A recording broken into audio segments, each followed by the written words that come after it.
Welcome, listeners, to another episode of Southwest Desert. Today, we're diving into a quirky story from the annals of New Mexico's mining history.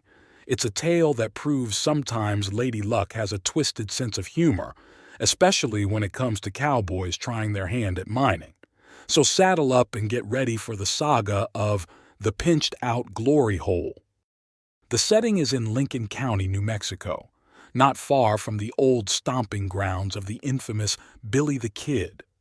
The year isn't specified, but we can imagine it's sometime in the late 1800s or early 1900s, when the Wild West was still wild and dreams of striking it rich could quickly turn a cowboy's head. Our protagonists are two old-time cowmen, weathered by years on the range.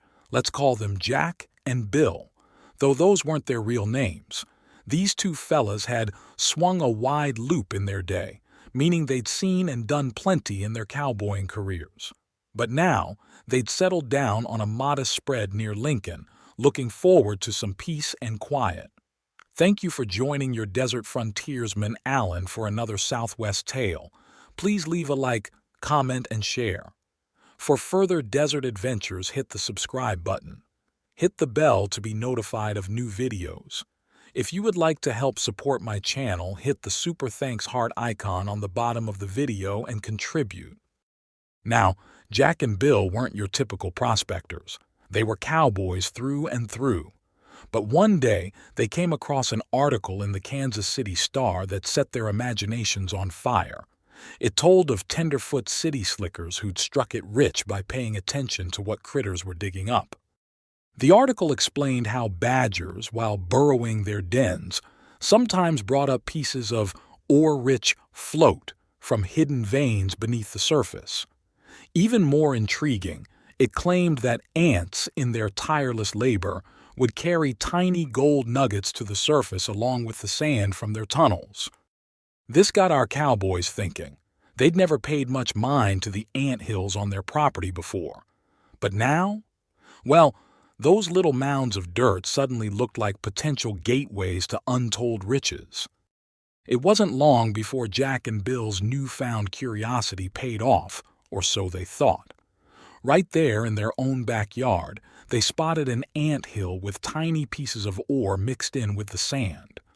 Their cowboy hearts started racing faster than a quarter horse at the Derby. Now, I want you to imagine the scene. Two grizzled cowboys, who probably couldn't tell pyrite from gold if their lives depended on it, suddenly convinced they're sitting on top of a bonanza. It's almost comical, isn't it? But to Jack and Bill, this was dead serious business. Our would-be miners wasted no time. They built a little stone cairn near the anthill and stuffed a tobacco can with their claim notice. The language was as official as they could make it. We, the undersigned citizens of the United States, do hereby locate and claim 1,500 feet along the course of this ledge, lode or mineral-bearing ground 750 feet in a northeasterly and 750 feet in a southwesterly direction, together with 300 feet on each side of the center at which point this monument of stone is located, etc. With a copy safely filed with the county recorder, Jack and Bill were ready to begin their mining adventure. There was just one small problem. They didn't have any mining equipment. Undeterred by their lack of proper tools, our cowboys did what cowboys do best. They improvised. They moseyed on down to the nearby railroad section house and sweet-talked the foreman into lending them some picks and shovels. These two men who spent their lives on horseback were suddenly trying to figure out how to dig a proper mine shaft. They started their shaft right on top of that ant hill. At first, it was slow going, but as they got deeper, they ran into a new problem. The loose dirt kept sliding back into their hole, undoing their hard work. By the time they hit 10 feet deep, they realized they needed to timber the shaft to keep it from caving in. Now, timber costs money, and digging for treasure isn't cheap. Our cowboys found themselves in a bind. They needed cash to keep their operation going, but all their wealth was tied up in their ranch. So they did what any gold-fevered miner would do. They mortgaged their entire cow outfit to raise the funds. These men were so convinced of their imminent riches that they bet their entire livelihood on an ant hill. It's a testament to the power of gold fever, or maybe just good old-fashioned cowboy stubbornness. With their new funds, Jack and Bill timbered their shaft and kept digging. They reached 22 feet down and decided it was time to start tunneling. They picked a direction and started adrift under a dry wash, timbering as they went. Now, if you've never been underground, let me paint you a picture. It's dark, it's cramped, and every shovelful of dirt you move feels like it weighs a ton. And remember, these are cowboys we're talking about. They're used to wide open spaces and fresh air, not being buried alive 22 feet below ground. But Jack and Bill persevered. They tunneled for 47 feet, nearly half the length of a football field, until they reached the far side of the dry wash. Then, believe it or not, they started digging upwards, creating what miners call an upraise. Finally, after who knows how many backbreaking hours, Jack broke through to the surface. Exhausted and gasping for air, he followed an ant trail up a small hill and plopped down on an outcrop of green-looking rock to catch his breath. And that's when he saw it. Growing from a crevice was a small bush, dripping with what looked like syrup. Ants were swarming all over it, picking up small pieces of bright-colored ore covered in the sweet liquid. In that moment, the truth hit Jack like a runaway stagecoach.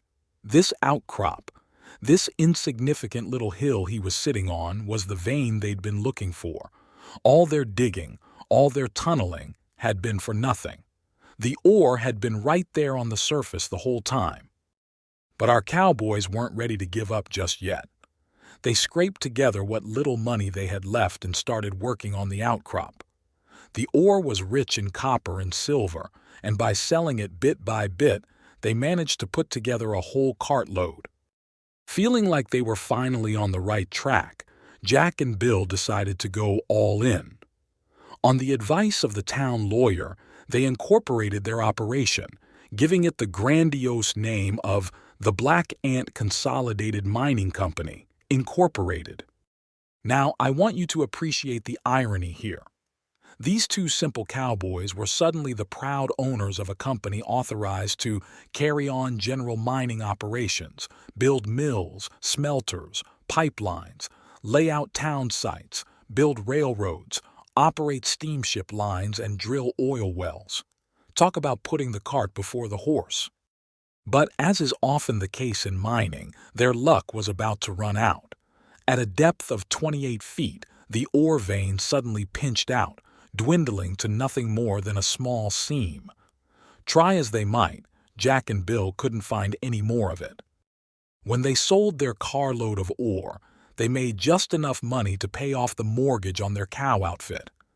After all their grand dreams and backbreaking work, they found themselves right back where they started, minus a whole lot of sweat and tears. Here's the kicker, folks. Remember those ants that started this whole adventure? Turns out, the ants had carried those small pieces of rich ore into their burrow, eaten the sugary syrup off them, and then carried the leftovers out to their trash heap. Our heroes had literally been digging through an ant's garbage dump. So what became of the Black Ant Consolidated Mining Company, Incorporated? Well, all that remains now is a caved-in tunnel across the dry wash, 2 abandoned shafts, and the upraise.